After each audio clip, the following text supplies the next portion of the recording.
गेल्या 2 महिन्यात 2 महिला पोलिसांना स्वतःवरील अन्यायाविरोधात पोलिसात तक्रार दाखल करावी लागली। अहिल्यानगर जिल्ह्यात महिला पोलीसच असुरक्षित असल्याचं या प्रकारानंतर उघड झालंय। आता नगर जिल्ह्यात कार्यरत असलेल्या एका महिला पोलीस कर्मचाऱ्याला प्रेमाच्या जाळ्यात ओढून तिला ब्लॅकमेल करत तब्बल 7 वर्षे तिच्यावर अत्याचार केल्याचं समोर आलंय। या महिला पोलिसाने तोफखाना पोलिसांसमोर जेव्हा आपली कैफियत मांडली तेव्हा सगळ्यांनाच धक्का बसला। अहिल्यानगर तालुका पोलीस आता या अत्याचाराच्या आरोपांची चौकशी करत आहेत। नेमकं काय आहे हे प्रकरण हेच आपण या व्हिडिओतून पाहणार आहोत। नमस्कार, मी अजय आणि आपण पाहत आहात अहिल्यानगर लाईव्ह 24। नगरी घडामोडींचं परफेक्ट अनालिसिस। महिला दिनी नगर जिल्ह्यात पुन्हा एकदा खळबळ उडाली। 8 मार्चला जिल्ह्यात कार्यरत असणाऱ्या एका महिला पोलिसाने तोफखाना पोलिसात एका तरुणाविरोधात तक्रार दिली। रणजित मुकुंदा चव्हाण, राहणार निमजेवाडी, घोटवी, तालुका श्रीगोंदा असे या संशयित आरोपी तरुणाचे नाव आहे।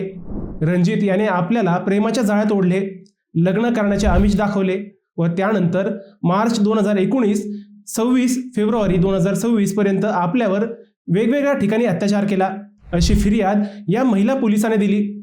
रणजित चव्हाण व महिला पोलिसाची ओळख होती, त्यातून या दोघांमध्ये प्रेम जडले। रणजितच्या भूलथापांना ही महिला पोलीस बळी पडली। रणजितने तिचा विश्वास संपादन केला, लग्न करण्याचे वचन दिले।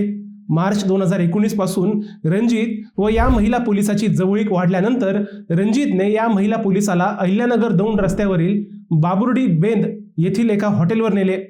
रणजितवर विश्वास असल्याने व त्याने लग्नाचे वचन दिल्याने या महिला पोलिसाने रणजितने जे सांगितले ते केले। पण त्याच काळात जास्त विश्वास ठेवल्याने ही महिला पोलीस रणजितच्या जाळ्यात अडकली। रणजितने या महिला पोलिसाचे गुपचूप फोटो व व्हिडिओ शूट केले, त्यात काही खाजगी क्षणांचेही होते। हेच फोटो व व्हिडिओ नातेवाईकांना दाखवण्याची धमकी रणजितने या महिला पोलिसाला दिली।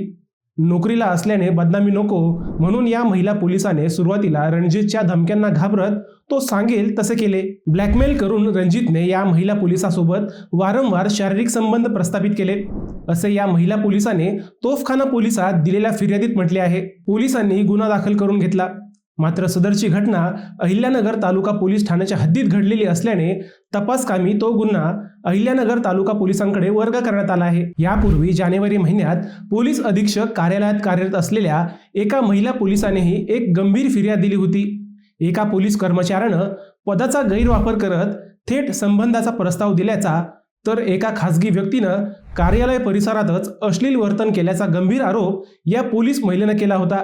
या प्रकरणी त्यावेळी भिंगार कॅम्प पोलीस ठाण्यात दोघांविरुद्ध गुन्हा दाखल करण्यात आला होता। दीपक सरोदे आणि भाऊसाहेब शिंदे असं गुन्हा दाखल करण्यात आलेल्या संशयित आरोपींची नावं आहेत। यातील दीपक सरोदे हा पोलीस शिपाई आहे। महिला पोलिसाने दिलेल्या तक्रारीनंतर दीपक सरोदे या पोलीस कर्मचाऱ्याची वाहतूक शाखेत बदली करण्यात आली होती। शिवाय त्याच्याकडे असलेले स्टेनोचे कामही काढून घेण्यात आले होते। आता पुन्हा एकदा एका महिला पोलिसाने अत्याचार झाल्याची तक्रार दिल्याने पोलीस दलात खळबळ उडाली आहे। महिला पोलीस कर्मचारीच सुरक्षित नसतील तर सामान्यांनी सुरक्षेची काय अपेक्षा ठेवावी, असा प्रश्न या निमित्ताने विचारला जात आहे। मित्रांनो, तुम्हाला हा विषय कसा वाटला हे आम्हाला कमेंट करून नक्की कळवा। शिवाय व्हिडिओ आवडला असेल तर चॅनलला सबस्क्राईब करून व्हिडिओला लाईक करायला विसरू नका। पुन्हा भेटूयात नव्या विषयावर, तोपर्यंत सप्रेम नमस्कार।